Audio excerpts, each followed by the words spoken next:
Një ditë vendosa mos me hesht, mos me ofshema, sepse ajo që më ndodhi nuk e përcakton burrninta.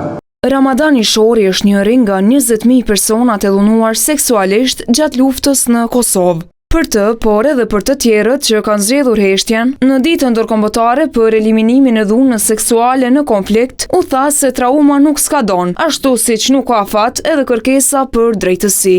Krimi i dhunës seksuale si strategji e luftës duhet të ndërprehet, pasi pasojat afatgjate të krimi, më së miri ne në Kosovë 25 vjet me radhë arrim të shohim që nuk janë prezent vetëm të mbijetuarit, por fatkeqësisht janë prezent edhe tek fëmijët e tyre të cilët fare s'kanë qenë të atakuar me luftë.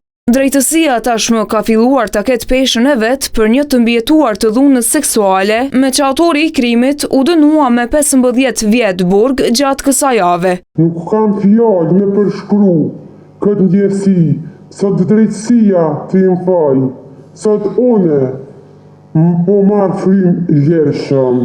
Për të nderuar viktimat e dhunës seksuale gjatë të enjtës, kryeministri në Dorheqe, Albin Kurti, bashkë me një pjesë të kabinetit, bëri homazhe pranë kompleksit memorial Heroinat. Deklarime nga ai për media nuk pati, ndërsa ministrja në Dorheqe e Drejtësisë kujtoi punën që sipas saj qeveria bëri brenda një mandati për këtë kategori. Qeveria e Republikës së Kosovës e ka themeluar Institutin për krimet e luftës, pra ku do të dokumentohen dhe do të verifikohen e hulumtohen të gjitha krimet. Në këtë ditë, Agjencia për Barazi Gjinore shënoi 20 vjetorin e themelimit të saj dhe me këtë rast, në ambientet e parkut Heroinat, organizoi një aktivitet simbolik sensibilizues, gjelbërimi i ambientit me bimë dekoruese.